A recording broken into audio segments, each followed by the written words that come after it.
Ganda-ganda talaga. Saan ba tayo dumaan? Dumaan? Oh. Yung tulay, asan na yung tulay? Andun ang tulay mo. Saan na tayo? Halika. Andun no, yung may mga puti na puste. Halika dito. Kita mo? O, andun no? Oh. Yan, doon tayo ganito. dumaan.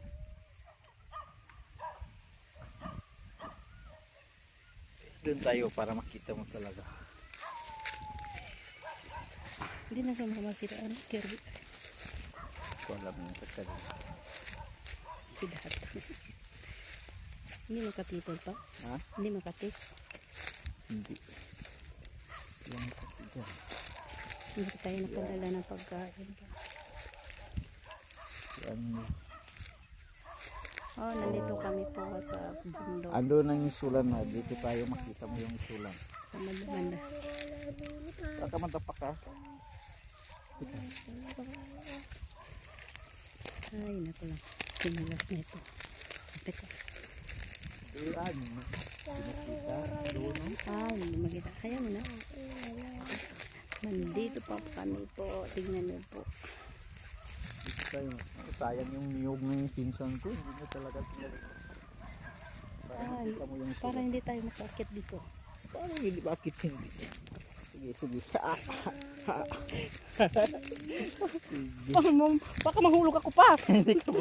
Oh, ando doon, sulan. Tama din. Ando no, ang Diyan, sulan. Oh. Ayan. Lapit ko.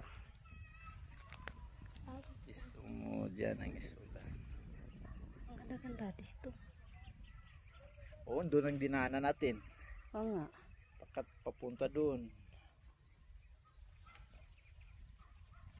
Itaas mo kasi hindi makita yung sa ibaba. Nakikita naman siya. Nakikita dito sa baba. Sa Yung taas. doon, no? Sa taas tayo. Oh, doon. Yan. Nakikita na. Ganda-ganda. Happy you eh. Tapos lagyan mo, dyan mo ilagay, dyan ka maglagay oh. Balik ka. Balik ka talaga. Ang ganda-ganda talaga dito.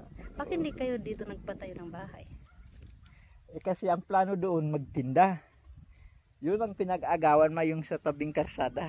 Pinag-aawayan nila kasi dapat kay Tito yun. Yung kapatid nilang lalaki.